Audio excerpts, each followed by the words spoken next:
Beyond presents Spoilers for the Tragedy of Cleopatra by Samuel Daniel, Part 2. Today we're looking at the last two acts of the play in detail.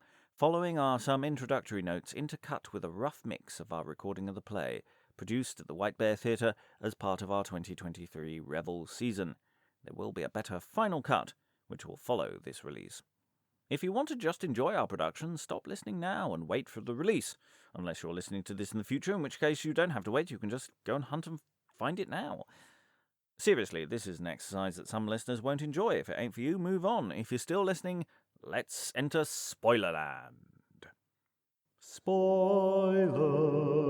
there's something nasty in the woodshed. Maybe some wood. So, the first three acts have set the scene. Cleo planning, Caesar planning, the two meeting, and now we step out to see how the plan is going. There are two scenes in Act 4, one with servants behaving badly, and a return to Cleopatra, before the play closes with some epic messenger action. This half of the play runs longer than the first, only slightly, because it's just heavier. I mean, it's a much darker half with, and this is content warning time here, the death of children and the death of our lead discussed at length. So do be warned, it's not cheerful stuff from now on. Also, just a quick reminder that this recording is of the earliest version of the play, not the later version which tweaks the action in a number of ways that I won't go into detail about here, or at least not much. Act 4, Scene 1, enter Seleucus and Rodon. We've met Seleucus before. He got slapped, possibly, by Cleo in Act 3, but Rodon is new. They are both repenting some life choices, and the play really leans into the doom now. There's a lot of the dooms. Both Seleucus and Rodon have done a bad thing. They are here to compare notes. Never, friend Rodon, in a better hour could I have met thee e'en now I do, having affliction in the greatest power upon my soul, and none to tell it to. For 'tis some ease our sorrows to reveal, if they to whom we shall impart our woes seem but to feel a part of what we feel, and meet us with a sigh but at a close. And never, friend Seleucus, foundst thou one that better could bear such a part with thee, who by his own knows others' cares to moan, and can in like accord of grief agree. And therefore tell the pression of thy heart, tell to an ear prepared and tuned to care, and I will likewise unto thee impart as sad a tale as what thou shalt declare. So, shall we both our mournful plaints combine? I'll wail thy state, thou shalt pity mine.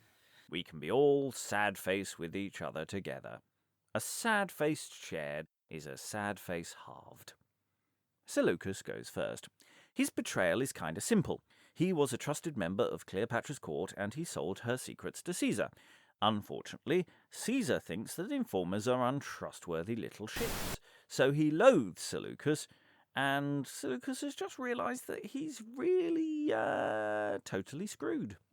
Well then, thou knowest how I have lived in grace with Cleopatra, and esteemed in court as one of council and of chiefest place, and ever held my credit in that sort, till now in this confusion of our state, when thinking to have used a mean to climb, and fled the wretched, flown unto the great, following the fortune of the present time, am come to be cast down and ruined clean, and in the course of mine own plot undone.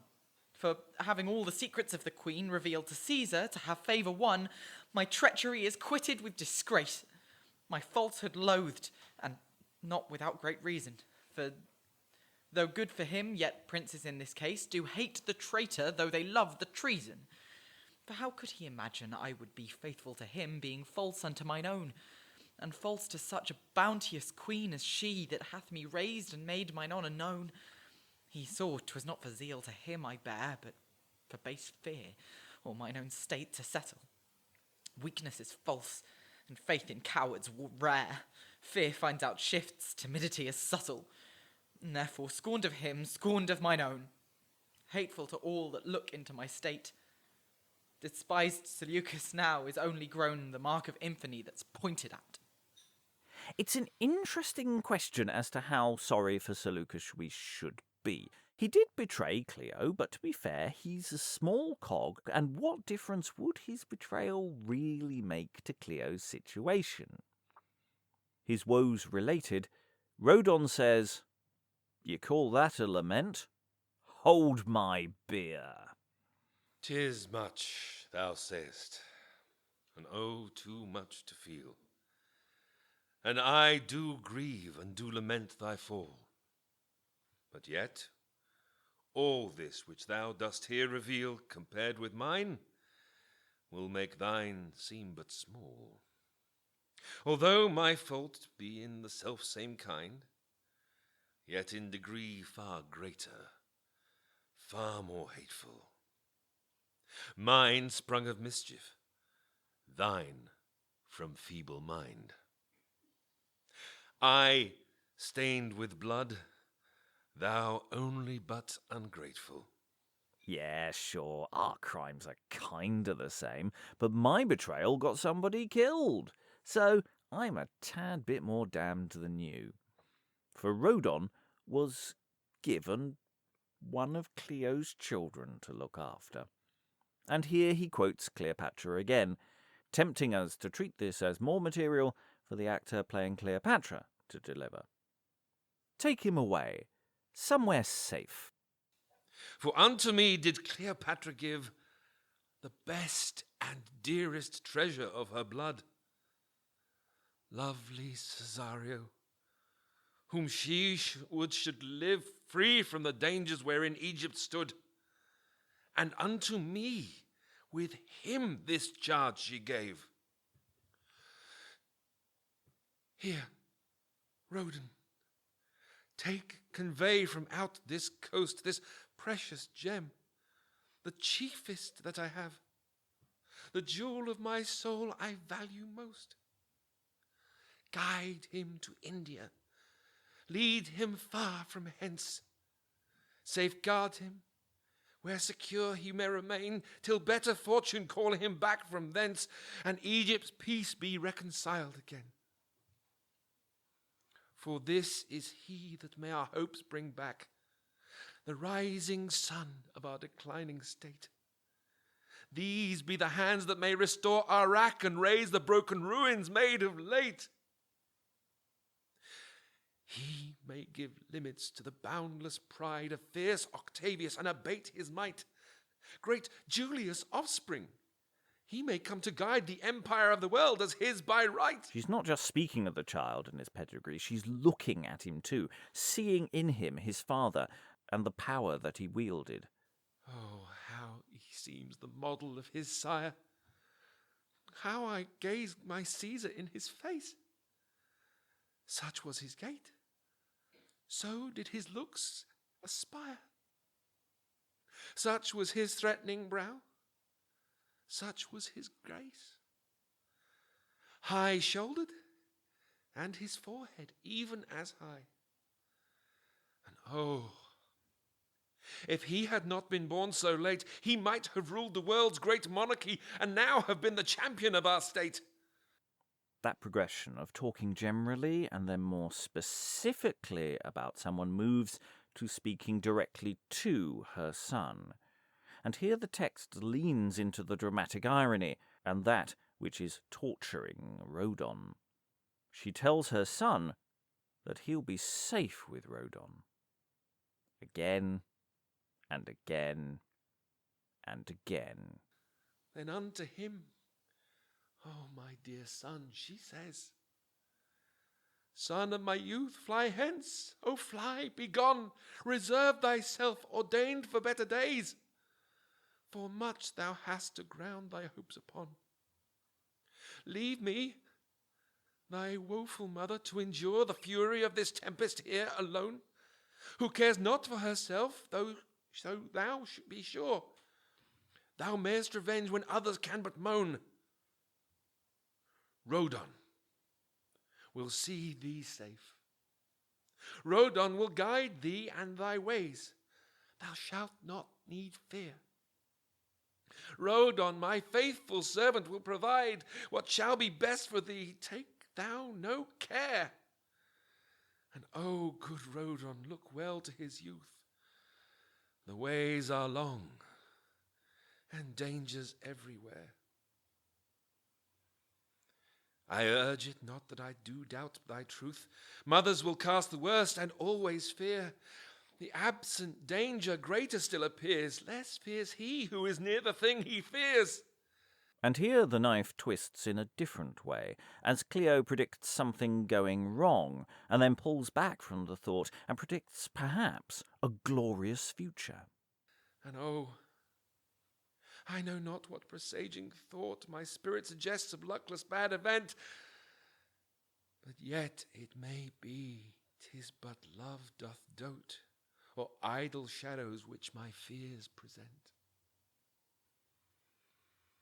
But yet the memory of mine own fate makes me fear his. And yet why should I fear? His fortune may recover better state, and he may come in pomp to govern here. But yet I doubt the genius of our race. By some malignant spirit comes overthrown, our blood must be extinct in my disgrace. Egypt must have no more kings of their own.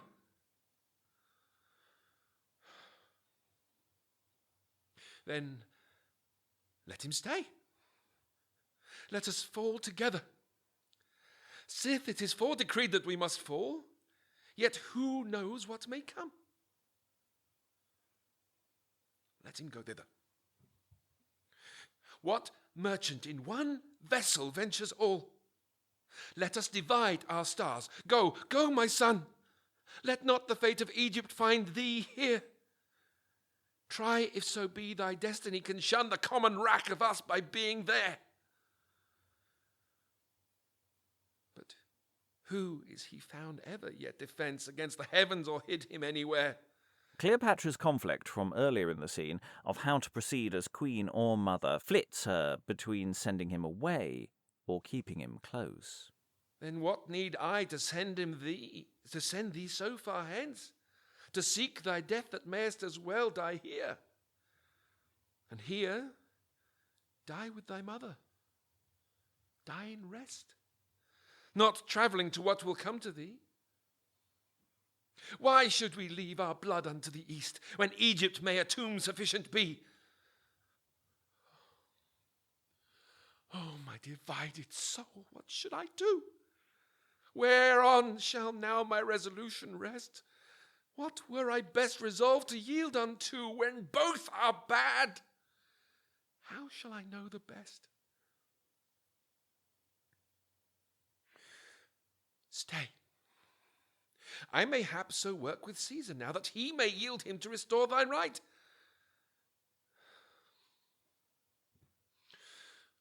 Go. Caesar never will consent that thou, so near in blood, should be so great in might. Then take him, Rodon. Go, my son. Farewell. But it's too hard to part. She pulls him back. But stay. There's something else that I would say, yet nothing now. But oh God, speed thee well. Lest saying more, the more may make me thee stay. Yet let me speak. It may be 'tis the last that ever I shall speak to thee, my son. Do mothers use to part in such post-haste? What? Must I end when I have scarce begun? Ah, no, dear heart. 'Tis no such slender twine wherewith the knot is tied twixt thee and the mine. That blood within thy veins came out of mine, parting from thee. I part from part of me, and therefore I must speak. Yet what? Oh, son. Here, Cleopatra runs out of words, and we return to Rodon's account of Cesario's words to his mother. He semi-relates, and his own betrayal is underlined. Here more she would, where more she could not say. Sorrow rebounding back whence it begun, filled up the passage and quite stopped the way, when sweet Cesario, with a princely sprite, though comfortless himself, did comfort give, with mildest words persuading her to bear it. And as for him, she should not need to grieve. And I, with protestations of my part, sworn by that faith which sworn I did deceive, that I would use all care, all wit and art to see him safe. And so we took our leave. But the story, of course, doesn't end there, because Caesar wants the child, and Rodon delivers him, telling a lie to sugar the pill. Scarce had we travailed to our journey's end, when Caesar, having knowledge of our way, his agents after us with speed doth send to labour me, Cesario, to betray. Who, with rewards and promises so large, assailed me then, that I grew soon content, and back to Rhodes did reconvey my charge, pretending that Octavius for him sent, to make him king of Egypt presently. The lie is quickly exposed, and Rodon relates Cesario's last words. In the revised B version of this text, this sequence is turned into a scene with Cesario talking to Rodon. I personally prefer this version, where Rodon has to enact the results of his betrayal. I will let this play out. And thither come, seeing himself betrayed, and in the hands of death through treachery, wailing his state, thus to himself he said, Lo, here, brought back by subtle train to death, betrayed by traitors' faith, or traitors rather. My fault, my blood, and mine offence, my birth for being son of such a mighty father. From India whither sent by mother's care to be reserved from Egypt's common rack to Rhodes, so long the irons of the tyrants are. I am by Caesar's subtle reach brought back, here to be made the oblation of his fears. Who doubts the poor revenge these hands may do him, respecting neither blood, nor youth, nor years? Or how small safety can my death be to him? And is this all the good of being born great? Then wretched greatness, proud rich misery, pompous distress, glittering calamity. Is it for this the ambitious fathers sweat, to purchase blood and death for them and theirs? Is this the issue that their glories get, to leave a sure destruction to their heirs? Oh, how far better had it been for me, from low descent, derived of humble birth, to have eat the sweet sour bread of poverty, and drunk of nearless stream in nearless earth, under the covering of some quiet cottage, free from the wrath of heaven, secure in mind, untouched when sad events of princes' dotage confounds whatever mighty it doth find.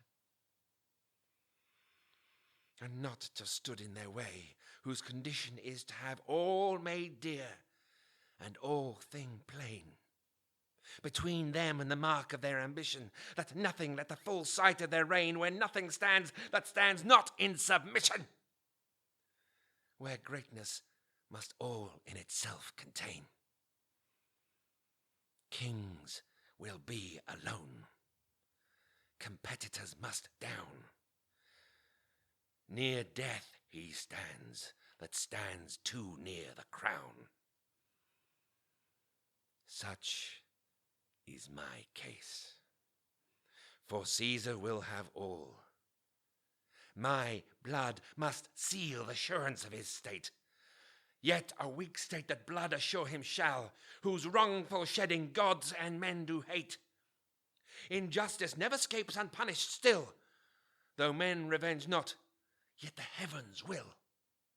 And though Augustus, that with bloody hand cuts off succession from another's race, mayst find the heavens thy vows so to withstand, that others may deprive thine in like case.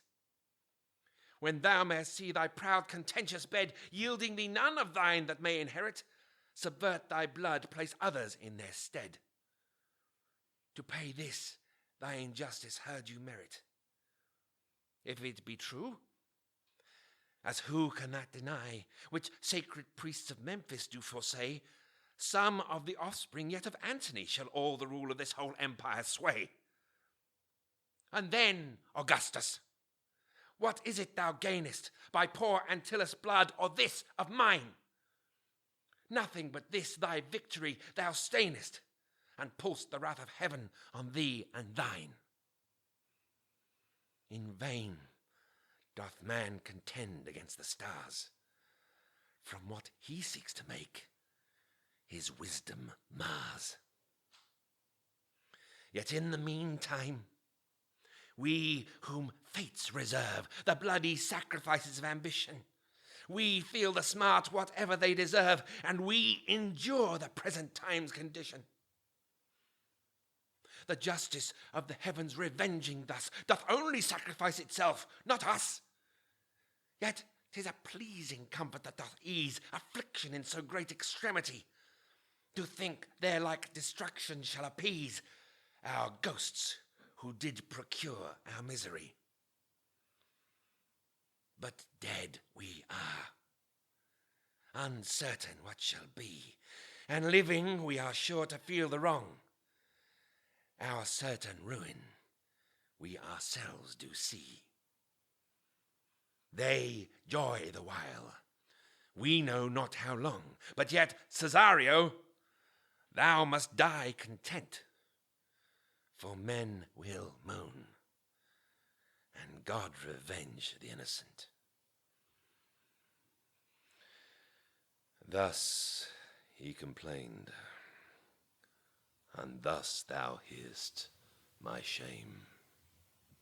Similar themes of duty, power, lineage, and facing death abound. And Seleucus asks, and how did your betrayal pan out? And Rodon goes, yeah, I'm going to be executed shortly, aren't I? But how hath Caesar now rewarded thee? As he hath thee. And I expect the same as fell to Theodore to fall on me. For he, one of my coat, having betrayed the young Antyllus, son of Antony, and at his death of his neck conveyed a jewel, which, being asked, he did deny. Caesar occasion took to hang him straight. Such instruments with princes live not long. Although they need us, actors of deceit, yet still our sight seems to upbraid their wrong. And therefore we must needs this danger run, and in the net of our own guile be caught. We must not live to bray what we have done. For what is done must not appear their fault. But here comes Cleopatra, woeful queen, and our shame will not be that we should be seen. And having conveniently queued up Cleopatra, they clear the stage. So Act 4, Scene 2, Cleopatra's last stand. As with the tragedy of Antony, she doesn't make it to the last act. Her death will, however, be related in Act 5. Again, as text you could give to the actor if you liked.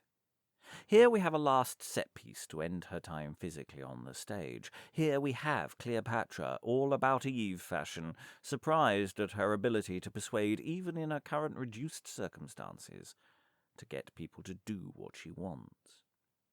We again might balk at this self-objectification, but it's a bit late in the play to expect anything different, and, well, that's the patriarchy for you.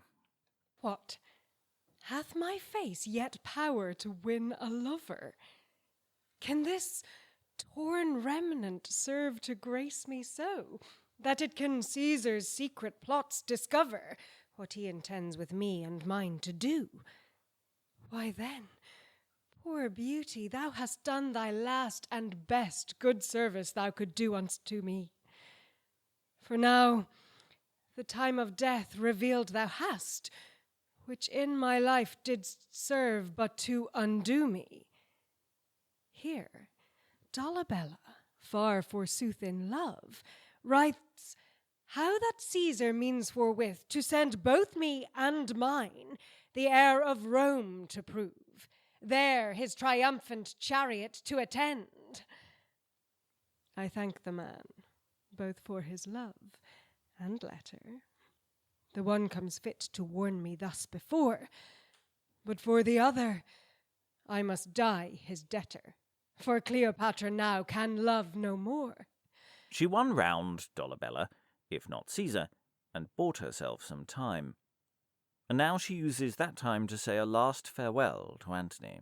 But having leave, I must go take my leave and last farewell of my dead Antony, whose dearly honoured tomb must here receive this sacrifice, the last before I die. O sacred, ever memorable stone, thou hast without my tears within my flame received the oblation of the woefullest moan that ever yet from sad affliction came. And you, dear relics of my lord and love, the sweetest parcels of the faithfulest liver, oh, let no impious hand dare to remove you out from hence, but rest you here forever. Let Egypt now give peace unto you dead, that living gave you trouble and turmoil. Sleep quiet in this everlasting bed, in foreign land preferred before your soil. And oh, if that the spirits of men remain after their bodies and do never die, then hear thy ghost, thy captive spouse complain, and be attentive to her misery. But if that laboursome mortality found this sweet error only to confine the curious search of idle vanity, that would the depth of darkness undermine, or rather to give rest unto the thought of wretched man with the ever after coming joy of those conceived fields whereon we dote, to pacify the present world's annoy. If it be so, why speak I then to the air? But 'tis not so. My Antony doth hear. His ever-living ghost attends my prayer, and I do know his hovering sprite is near, and I will speak, and pray, and mourn to thee. O pure, immortal love that deigns to hear, I feel thou answerest my credulity with touch of comfort, finding none elsewhere.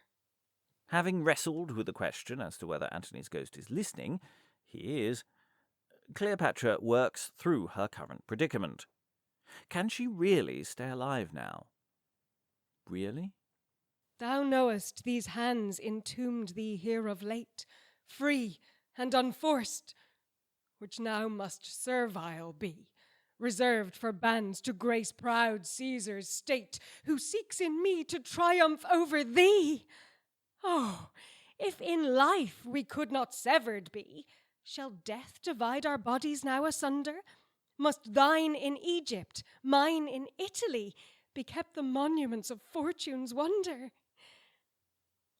If any powers be there whereas thou art, sith our own country's gods betray our case, O work they may their gracious help impart to save thy woeful wife from such disgrace. Do not permit she should in triumph show the blush of her reproach, joined with thy shame. But rather let that hateful tyrant know that thou and I had power to avoid the same.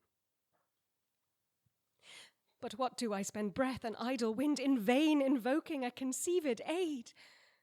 Why do I not myself occasion find to break the bounds wherein myself am stayed?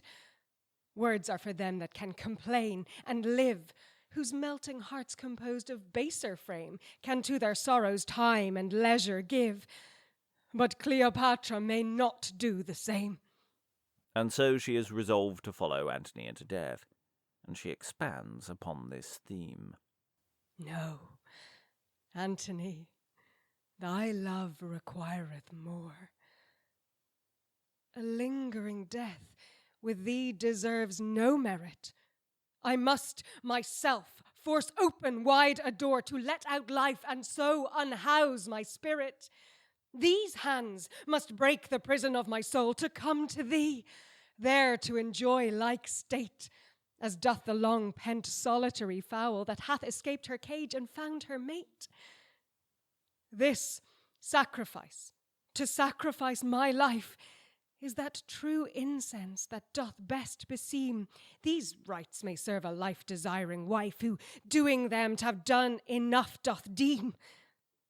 My heart blood should the purple flowers have been, which here upon thy tomb to thee are offered. No smoke, but dying breath should here be seen, and this it had been too, had I been suffered. But what have I, save these bare hands to do it? And these weak fingers are not iron-pointed. They cannot pierce the flesh being put unto it, and I of all else means am disappointed. But yet I must away and means seek how to come unto thee whatsoe'er I do. O death, art thou so hard to come by now, that we must pray, entreat, and seek thee out? But I will find thee wheresoe'er thou lie, for who can stay a mind resolved to die?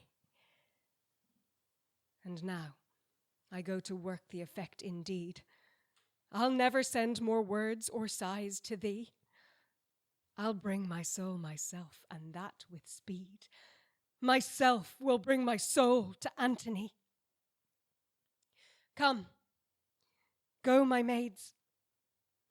My fortune's sole attenders that minister to misery and sorrow. Your mistress unto you your freedom renders, and quits you from all charge at ere tomorrow. I don't think those maids are literal, but you could people this scene if you wish. And, paean to death complete, she gets down to practical matters. She awaits the means of her death to arrive. Always frustrating to await a delivery. We tried to deliver your poison, but you were out.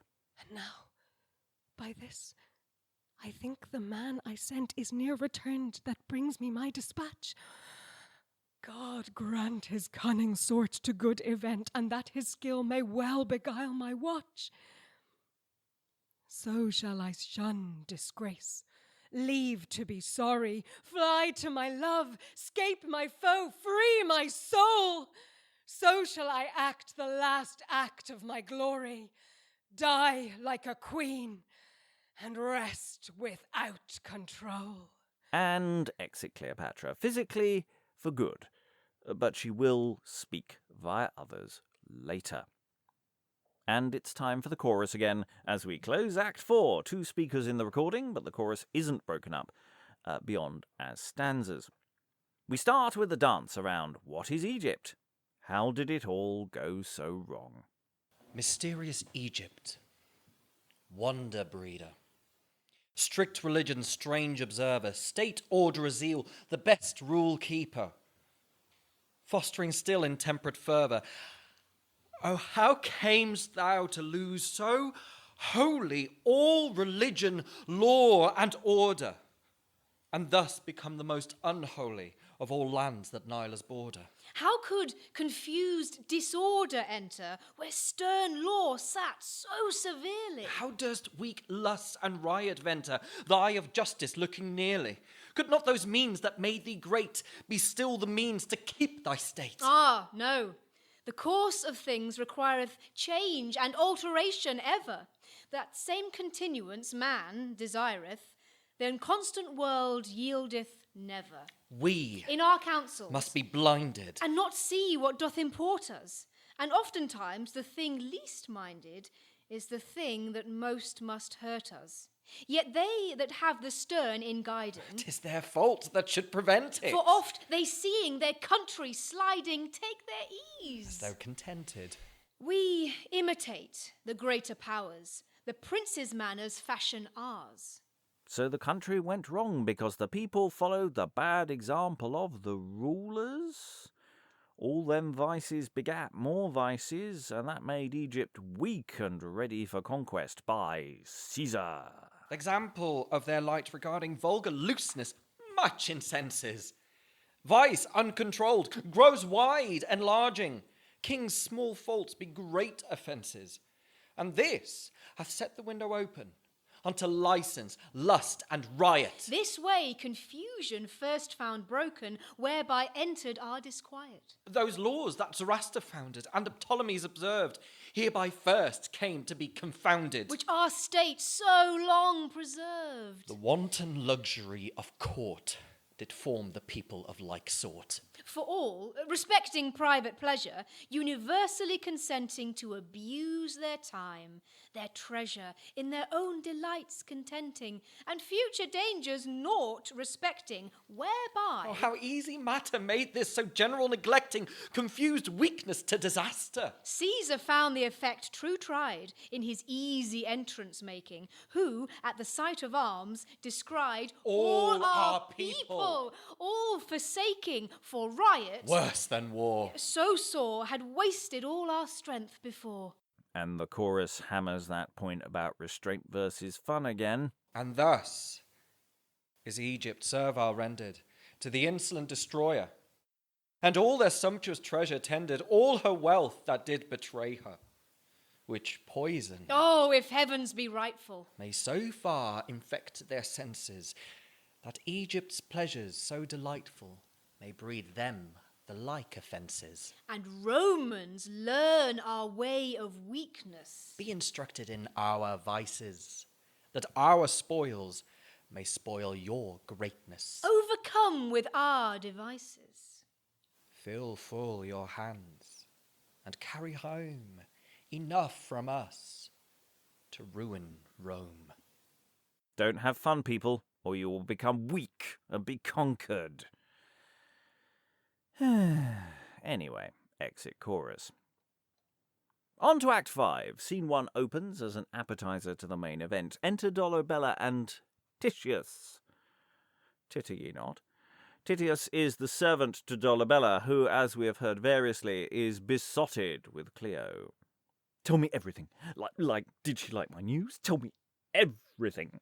Come, tell me, Titius, every circumstance, how Cleopatra did receive my news.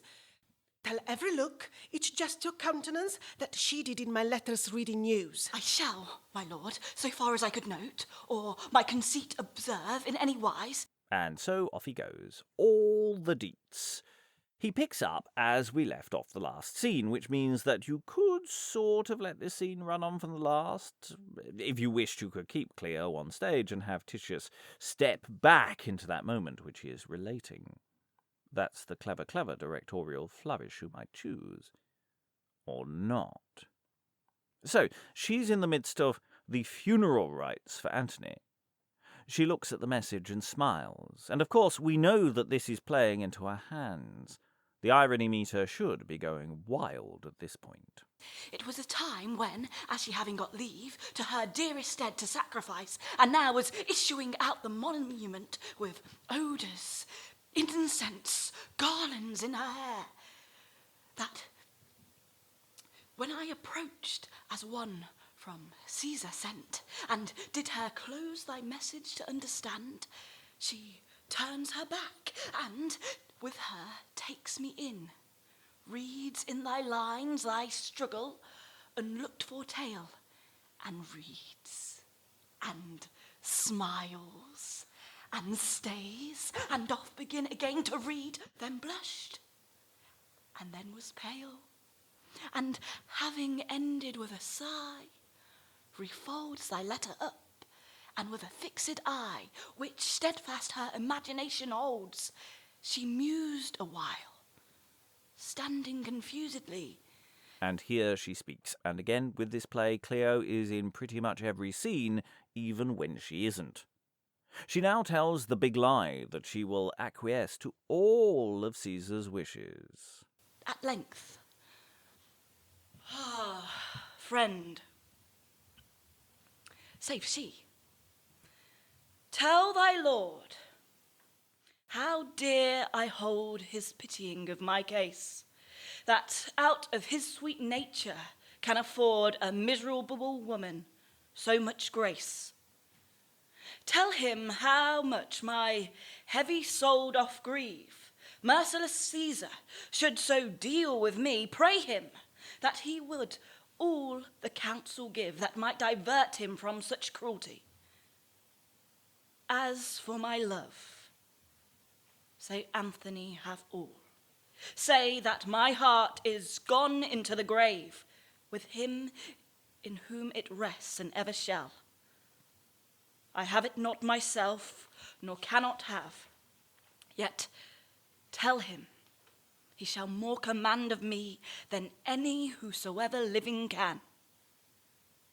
He that so friendly shows himself to be a right kind Roman and a gentleman, although his nation fatal unto me, have had mine age a spoil, my youth a prey, yet his affection must accepted be, that favours one distressed in such decay. Ah, he was worthy then to have been loved of Cleopatra whilst her glory lasted, before she had declining fortune proved, or seen her honour racked, her flower blasted. Now there is nothing left but her disgrace, nothing but her affliction that can move. Tell Dolabella, one that in her case, poor soul, needs pity now than love, but shortly shall thy lord hear more from me. And, ending so her speech, no longer stayed, but hasted to the tomb of Anthony. And this was all she did and all she said. So off she pops to the tomb to kill herself, though Dolabella hasn't twigged yet that is what is actually going on. He's more interested in relating his pity and admiration for her for quite a while, and resolving to try and convince Caesar to be merciful to her. Oh, sweet, distressed lady, what hard heart could choose but pity thee, and love thee too? Thy worthiness, the state wherein thou art, requireth both, and both I vow to do. Although ambition lets not Caesar see the wrong he doth thy majesty, and sweetness, which makes him now exact so much of thee, to add unto his pride, to grace his greatness. He knows thou canst no hurt procure us now, sith all thy strength is seized into our hands. No fear is that, but rather labours how he might show Rome so great a queen in bands, that our great ladies, envying thee so much, that stay in them all and held them in such wonder, might joy to see thee, and thy fortune such, thereby extolling him that brought thee under. But I will seek to state what I may. I am but one, yet one that Caesar loves, and oh, if now I could do more than pray, then shouldst you know how far affection moves. But what my power and prayer may prevail, I'll join them both to hinder thy disgrace. And even this present day I will not fail to do my best with Caesar in this case. Titius suggests that relations between Caesar and Cleopatra might go well. Look, she's sending a letter to Caesar while she goes to a tomb and with her maids and some guy. Nothing suspicious about any of that. And, sir, even now herself hath letters sent. I met her messenger as I came hither with a dispatch as he to Caesar went, but knows not what imports her sending thither. Yet this he told, how Cleopatra late was come from sacrifice, how richly clad was served to dinner in most sumptuous state, with all the bravest ornaments she had, how, having dined, she writes and sends away him straight to Caesar, and commanded then all should depart the tomb, and none to stay, but her 2 maids and 1 poor countryman. No alarm bells ring for Dolabella. He's sure that Cleopatra has sent for Caesar to turn his head like previous Romans. Why, then I know. She sends to have audience now, and means to experience what her state can do, to see if Majesty will make him bow to what affliction could not move him to. And oh, if now she could but bring a view of that fresh beauty she in youth possessed, the argument wherewith she overthrew the wit of Julius Caesar and the rest, then happily Augustus might relent, whilst powerful love, far stronger than ambition, might work in him and mind to be content, to grant her asking in the best condition. But, being as she is, yet doth she merit to be respected for what she hath been, the wonder of her kind, of rarest spirit, a glorious lady and a mighty queen, and now but by a little weakness fallen, to do that which perhaps she was forced to do. Alas, the narrow past is past recalling. Take away weakness and take women too. But now I go to be thy advocate. Sweet Cleopatra, now I'll use mine art. Thy presence will me greatly animate. Thy face will teach my tongue. Thy love, my heart. And exuent, with the irony meter going nuts. It's a clever scene, though tricky to get all of those ironies across. A lot of work needs to be done there to really make those land. Act 5, Scene 2, and enter messenger to the chorus. It's a bit of a shame that this message isn't addressed to Dolabella, and I did try that in rehearsal, but the chorus really is a distinctive character, and it just doesn't function in the same way, alas, because it would be a lot tidier in a way. Anyway, depressing messenger time! It's Act 5. Let's hear the tale of woe. The chorus naturally ask, what's with the woe? Am I ordained the careful messenger, and sad newsbringer of the strangest death, which self-hand did upon itself infer, to free a captive soul from servile breath? Must I the lamentable wonders show, which all the world must grieve and marvel at? The rarest form of death in earth below, that ever pity glory wondered at. What news brings you? Can Egypt yet yield more of sorrow than it hath? What can it add to the already overflowing store of sad affliction, matter yet more sad? Have we not seen the worst of our calamity? Is there behind yet something of distress, unseen, unknown? Tell if that greater misery there be, that we wail not that which is less. Tell us whatso it be, and tell at first. For sorrow ever longs to hear her worst. Well, Oblique messenger time, with the chorus being almost wilfully thick in not twigging where the message is going. The strangest thing relate I will, that ever eye of mortal man hath seen. I, as you know, even from my youth, have still attended on the person of the Queen, and ever in all fortunes good or ill with her as one of chiefest trust have been. And now, in these so great extremities that ever could to majesty befall, I did my best in what I could devise, and left her not, till now she left us all. what? Is Is she she gone? gone? Hath Caesar forced her so? Yea, she is gone, and hath deceived him too. What? Fled to India to go find her son? No, not to India, but to find her son. Why then there's hope she may her state recover. Her state, nay, rather honour, and her lover. Her lover. Him she cannot have again. Well, him she hath, with him she doth remain. Why then she's dead. Is't Is so? Why speaks not thou? You guess aright, and I will tell you how. The Queen is gone. Oh, where? On her holidays? After that clarifying stichomythia, the messenger makes this epic bit of storytelling. Now, I'm a storyteller, so this is meat and drink to me. But again, you can hand Cleopatra her reported speech and semi-enact this sequence, or just let it run. It's the end of the play. The sunk cost fallacy means the audience isn't going to leave now. When she perceived all hope was clean bereft her, that Caesar meant to send her straight away and saw no means of reconcilement left her. Work what she could could not work to stay. She calls to me, and she thus began. Throat clearing complete, Cleo gives the orders for her death. Give me 2 aspics, stat!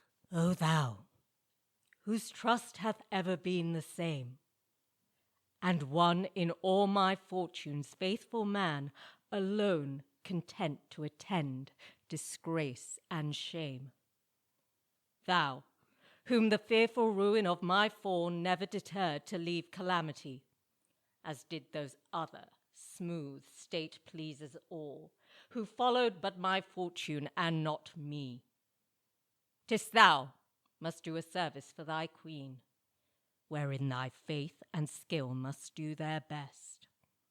Thy honest care and duty shall be seen, performing this more than in all the rest. For all what thou hast done may die with thee, although 'tis pity that such faith should die. But this shall evermore remembered be, a rare example to posterity. And look, how long as Cleopatra shall in after ages live in memory, so long shall thy clear fame endure withal, and therefore thou must not my suit deny, nor contradict my will. For what I will, I am resolved, and this 'tis thou must do me. Go, find out with all thy art and skill 2 aspics, and convey them close unto me.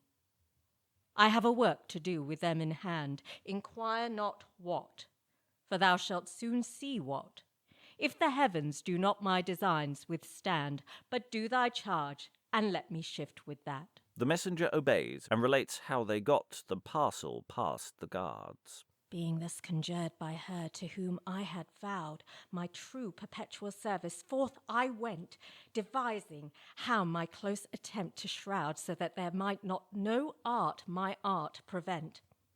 And so, disguised in habit, as you see, having found out the thing for which I went, I soon returned again, and brought with me the aspics in a basket closely pent, which I had filled with figs and leaves upon, and coming to the guard that kept upon the door, "What hast thou there?" they said, and looked thereon. Seeing the figs, they deemed of nothing more, but said they were the fairest they had seen.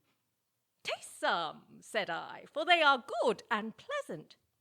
"No, no," said they, "go there, bear them to thy queen." Thinking me some poor man that bought a present. Having got past the guards, the messenger sees the queen in full death glam mode. Well, in I went, where brighter than the sun, glittering in all her pompous rich array, great Cleopatra sat, as if she had won Caesar and all the world beside this day. Even as she was when on thy crystal streams, O Cydnos, did she show what earth could show. When Asia, all amazed in wonder deems, Venus from heaven was come on earth below. Even as she went at first to meet her love, so goes she now at last again to find him. But that first did her greatness only prove, this last her love that could not live behind him. Yet as she sat, the doubt of my good speed detracts much from the sweetness of her look. Chiamara care did then such passions breed that made her eye bewray the care she took. But she soon no sooner sees me in the place, but straight her sorrow-clouded brow she clears, lightening a smile from out a stormy face, which all her tempest-beaten senses cheers. Look, how a strayed, perplexed traveller, when chased by thieves, and even at point of taking, descrying suddenly some town not far, or some unlooked-for aid toward him making, cheers up his tired spirits, thrusts forth his strength to meet that good that comes in so good hour. Such was her joy. Perceiving now at length her honour was to escape so proud a power. This is a vision of triumph, not defeat. And from description to action, the hunt amongst the figs for the aspics. Forth from her seat she hastes to meet the present, and as one overjoyed she caught it straight, and with a smiling cheer in action pleasant, looking among the figs, finds the deceit, and seeing there the ugly venomous beast, nothing dismayed, she stays and views it well. At length, the extremest of her passion ceased, when she began with words her joy to tell. And we have the last speech to the snake, which is perhaps why it's best not actually to stage this literally. It might risk bathos there. I mean, it's a good speech, but saying it to what's probably a rubber snake, might be fine. Might be fine. Wibbly wobbly rubber snake. O rarest beast, saith she, that Afric breeds, how dearly welcome art thou unto me. The fairest creature that fair Nilus feeds, methinks I see in now beholding thee. What though the ever-erring world doth deem that angered nature framed thee but in spite? Little they know what they so light esteem that never learned the wonder of thy might. Better than death, death's office thou dischargest, that one with gentle touch canst free our breath, and in a pleasing sleep our soul enlargest, making ourselves not privy to our death. If nature erred, oh then how happy error! Thinking to make thee worst, she made thee best. Sith thou best freest us from our lives' worst terror, in sweetly bringing souls to quiet rest. When that inexorable monster death, that follows fortune, flies the poor distressed, tortures our bodies ere he takes our breath, and loads with pains the already weak oppressed. How oft have I begged, prayed, entreated him to take my life, and yet could never get him. And when he comes so ugly grim, that who is he, if he could choose, would let him? Therefore come, thou of wonders wonder chief, that open canst with such an easy key the door of life. Come, gentle, cunning thief, that from ourselves so stealest ourselves away. Well did our priests discern something divine shadowed in thee, and therefore first they did offerings and worships due to thee assign, in whom they found such mysteries were hid. Comparing thy sweet motion to the sun, that movest without the instruments that move, and never waxing old but always one, dost sure thy strange divinity approve. And therefore, too, the rather unto thee, in zeal, I make the offering of my blood. Calamity confirming now in me a sure belief that piety makes good, which happy men neglect or hold ambiguous, and only the afflicted are religious. And here I sacrifice these arms to death, that lust late dedicated to delights, offering up for my last this last of breath, the complement of my love's dearest rights. And yet, at this final moment, there is a hesitation, another moment of doubt, as with the sending away of her son.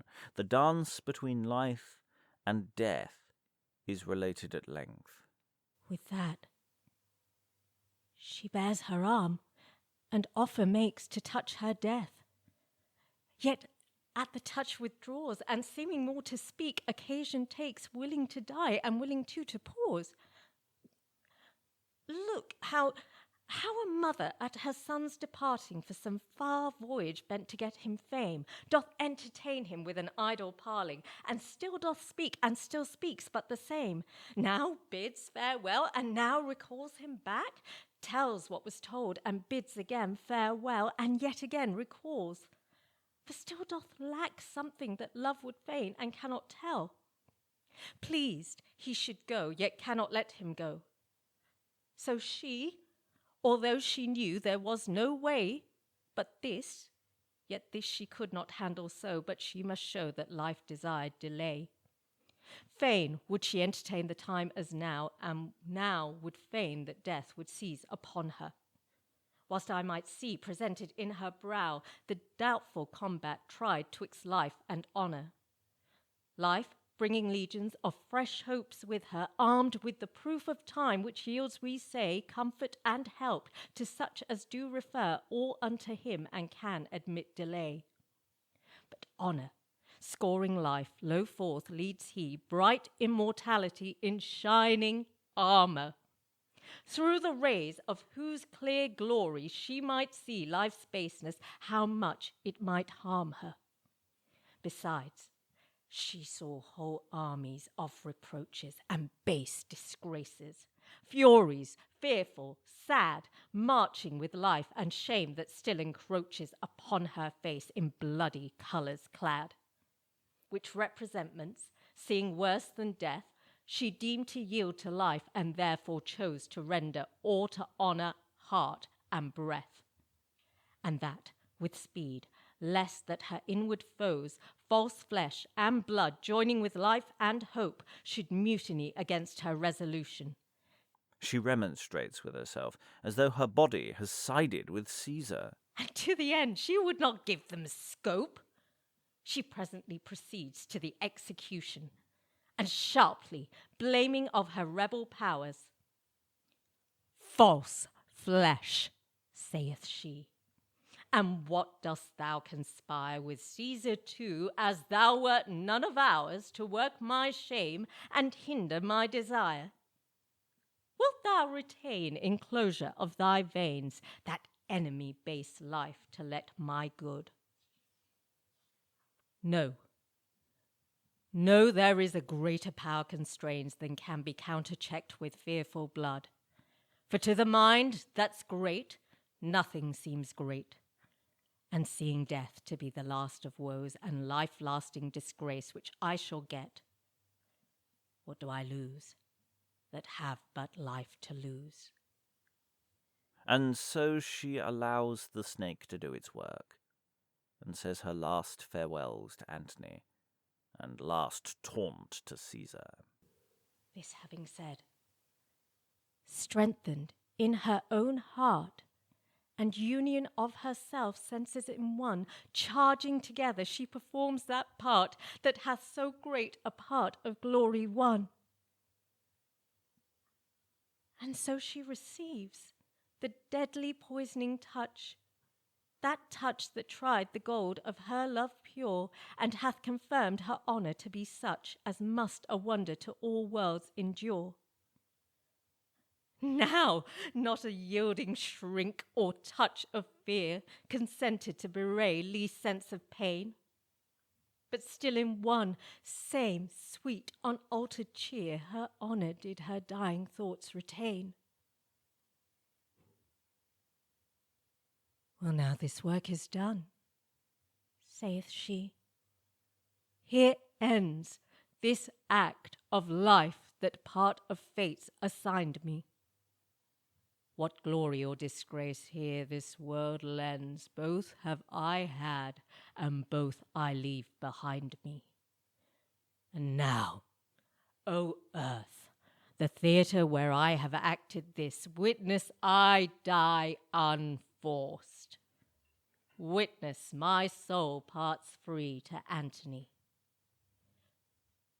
And now, Proud tyrant Caesar, do thy worst.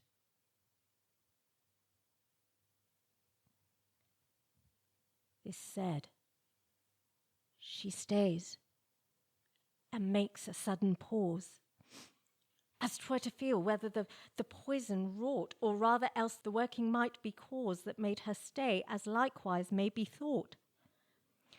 For in that instance I might well perceive the drowsy humour in her falling brow, and how each power, each part oppressed, did leave their former office and did senseless grow. Look, how a new plucked branch against the sun declines his fading leaves in feeble sort. So her disjoined jointures, as undone, let fall her weak dissolved limbs support. Yet lo, that face, the wonder of her life, retains in death a grace that graces death. Colour so lively, cheer so lovely rife, that none would think such beauty could want breath. And in that cheer, the impression of a smile did seem to show she scorned death and Caesar, as glorying that she could them both beguile, and telling death how much her death did please her. She fades away, a painless death. Charmian tidies up Cleopatra's diadem, last handmaid standing, as Eros is dead already. Wonder it was to see how soon she went. Oh, she went with such a will, and did so haste it, that sure I think she did her pain prevent, foregoing pain, or staying not to taste it. And senseless, in her sinking down, she rised the diadem which on her head she wore, which Charmian, poor weak feeble maid, espies, and haste to right it as it was before. For Eros now was dead, and Charmian too, even at the point, for both would imitate their mistress' glory, striving like to do. But Charmian would this exceed her mate, for she would have this honour to be last that should adorn that head that must be seen to wear a crown in death, that life held fast, that all the world might know she died a queen. As Charmian does this last act, the messengers from Caesar arrive, because Caesar isn't an idiot, and he knew pretty much straight away what her last message meant, but it's too late. And as she stood, setting it fitly on, lo, in rush Caesar's messengers in haste, thinking to have prevented what was done. But yet they came too late, for all was past. For there they found stretched on a bed of gold, dead Cleopatra, and that proudly dead, in all the rich attire procure she could, and dying Charmian trimming of her head, and Eros at her feet, dead in like case. Charmian, is this well done? Said one of them. Yea, well, said she, and her that from the race of so great kings descends doth best become. And with that word yields to her faithful breath to pass the assurance of her love with death. The chorus helps clear up any doubts as to how clever Caesar is. But how knew Caesar of her close intent? By letters, which before to him she sent. For when she had procured this means to die, she writes and earnestly entreats she might be buried in one tomb with Antony, whereby then Caesar guessed all went not right, and forthwith sends. Yet, ere the message came, she was dispatched. He crossed in his intent. Her providence had ordered so the same, that she was sure none should her plot prevent. And the chorus get to sermonize the end of the play. We've seen the terrible fate that came to Egypt due to excess. Can we bow to Caesar's might? mostly told through the image of the Nile's waters, and how the land survives a flood, and how the excess of Egypt will be the inheritance of Rome, and how they too will suffer from the same issue. Then, thus we have beheld the accomplishment of woes, the fall of ruin, and the worst of ills, and seen all hope expelled, that ever sweet repose shall repossess the land that desolations fills, and where ambition spills with uncontrolled hand all the issue of all those that so long rule have held, to make us no more us, but clean confound us thus. And canst Nilus, thou, father of floods, endure that yellow Tiber should with sandy streams rule thee? Wilt thou be pleased to bow to him, those feet so pure, whose unknown head we hold a power divine to be? Thou that didst ever see thy free banks uncontrolled live under thine own care, wilt thou bear it now? And now wilt yield thy streams a prey to other realms? Draw back thy waters' flow to thy concealed head. Rocks, strangle up thy wave.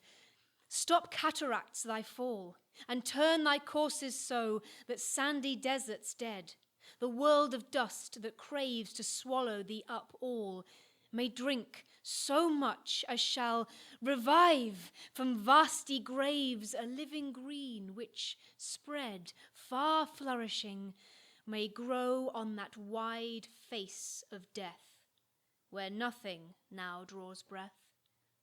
Fattened some people there, even as thou us hast done, with plenty's wanton shore, and feeble luxury, and them as us prepare, fit for the day of moan, respected not before.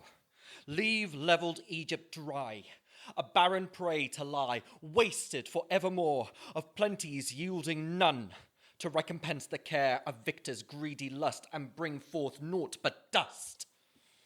And so, O leave to be, sith thou art what thou art, let not our race possess the inheritance of shame, the sea of sin that we have left them for their part, the yoke of whose distress must still upbraid our blame, telling from whom it came.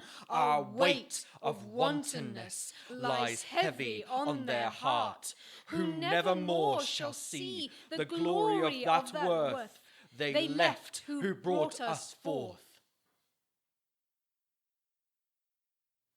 O thou, all-seeing light, high president of heaven, you magistrates of stars, of that eternal court, of providence and right, are these the bounds ye have given? The untranspassable bars that limit pride so short. Is greatness of this sort, that greatness mars? And racks itself self-driven on rocks of her own might.